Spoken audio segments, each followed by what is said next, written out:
इस क्वेश्चन को कैसे करोगे, गेट कौन सा है, तो इसको पहचानने के लिए आप क्या करें, कह रहा है the logic has the input A and B and output Y, तो ए और बी आपका है और आउटपुट आपका वाई। अब देखो परेशान मत हो ज़्यादा, ध्यान सुनो, ए कितना है, लो सिग्नल है, बी यहाँ पे लो है, ए यहाँ पे हाई है और बी यहाँ पे हाई है, फिर ए यहाँ पे लो है और बी यहाँ पे हाई है, फिर आपका ए हाई है, हाई का मतलब समझ रहे हो ना 1 और लो का मतलब 0, और यहाँ से यहाँ तक बी कितना है, लो, मतलब 0 और 0, ठीक। यहाँ पे ए हाई है और बी भी हाई है और ये लो और लो। अब आपका आउटपुट नीचे लिखा हुआ है।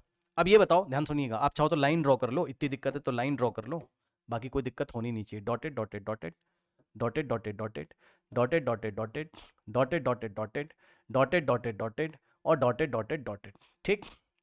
ठीक है, इस तरीके से।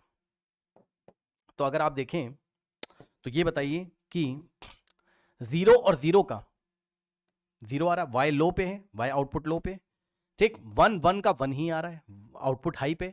0 और 1 का देखो 0 आ रहा है, ठीक। पता चल गया तुरंत कि 0 और 1 का 0 कब आता है, जब 0 इंटू 1 0, यानी कि एंड गेट है, खत्म, ठीक। एंड गेट है, बाकी पूरा सॉल्व करना हो पूरा सॉल्व कर लो। 1 और 0 का देखो लो आ रहा है, तो 1 इंटू 0 ही तो भाई 1 प्लस, अगर यहाँ हाई हो जाता आउटपुट में इस तरीके से तब प्लस होता है, यानी कि और होता, लेकिन अभी तो क्या है, लो है, तो यानी कि 1 इंटू 0 0 और 0 इंटू 0 0 देखो, और 1 इंटू 1 1 हाई आ रहा है और 0 इंटू 0 0, ठीक। तो इसका मतलब आउटपुट वाई क्या आ रहा है, एंड गेट को फॉलो कर रहा है, ए और बी एंड में इनपुट किए गए होंगे, ठीक।